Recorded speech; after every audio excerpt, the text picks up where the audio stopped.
Best friend part 2। আমার জীবনের সবচেয়ে বড় ভুল ছিল সেদিন চুপ করে থাকা। আমি চাইলে সেদিনই ইরাকে জিজ্ঞেস করতে পারতাম, তুই আমার থেকে কি লুকাচ্ছিস, কিন্তু করিনি। ভাবলাম হয়তো আমি অকারণেই বেশি ভাবছি, হয়তো ওর নিজের কিছু ব্যাপার আছে। একটা বন্ধুকে এত সহজে সন্দেহ করা ঠিক না। আমি সবকিছু স্বাভাবিক রাখার চেষ্টা করছিলাম। আগের মতোই ওর জন্য সিট রেখে দিতাম, টিফিন ভাগ করে খেতাম, মেসেজ করতাম। কিন্তু ইরা যেন দিন দিন আরো দূরে চলে যাচ্ছিল। আগে স্কুলে ঢুকেই ও আমাকে জড়িয়ে ধরতো, এখন দূর থেকে শুধু একটা হাসি দেয়, সেটাও মাঝে মাঝে। আগে ছুটির পর আমরা একসাথে বাসায় ফিরতাম, কত মজা করতাম। কিন্তু এখন ও বলে, আমার একটা কাজ আছে, তুই একা একা যেতে পারবি না। আমি আর জোর করতাম না, কারণ আমি বিশ্বাস করতাম যদি বন্ধুত্ব সত্যি হয় তাহলে দূরত্ব একদিন নিজে থেকেই কমে যাবে। কিন্তু আমি ভুল ছিলাম।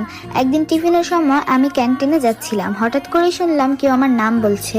আমি থেমে গেলাম। শব্দটা আসছিল করিডোরের পাশের ফাঁকা ক্লাসরুম থেকে। আমি আস্তে করে দরজার কাছে গেলাম। ভেতরে ইরা আর সেই মেয়েটা ছিল, যাকে আমি একদমই পছন্দ করতাম না। ওরা দুজন খুব আস্তে আস্তে কথা বলছিল। আমি সব কথা শুনতে পাইনি, শুধু একটা লাইন আমার কানে এলো। ও এখনো কিছু বুঝতে পারেনি। তারপর দুজনেই হেসে উঠলো। আমার বুকের ভেতরটা হঠাৎ কেঁপে উঠলো। কিন্তু আমি তখনও নিজেকে বোঝালাম, না, হয়তো অন্য কারো কথা বলছে। আমি আবারও চুপ করে চলে এলাম। সেদিন রাতে ইরাকে মেসেজ করলাম, সব ঠিক আছে তো? অনেকক্ষণ পর রিপ্লাই এলো, শুধু একটা শব্দ, না কোনো ইমোজি, না কোনো প্রশ্ন। আর আগে লম্বা গল্প বলে দিত। মোবাইলের স্ক্রিনের দিকে তাকিয়ে থাকতে থাকতে বুঝলাম আমাদের কথাগুলো ছোট হয়ে গেছে। পরদিন স্কুলে গিয়ে দেখলাম ইরা আর সামিয়া একসাথে বসে আছে। সামিয়া মেয়েটা তো বুঝতেই পারছেন কে, সেই মেয়েটা। ইরা আর সামিয়া একসাথে বসে আছে।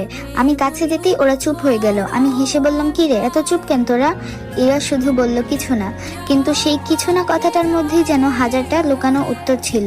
সেদিন প্রথমবার আমার মনে হলো হয়তো আমি ওর সবচেয়ে কাছের মানুষটা নই।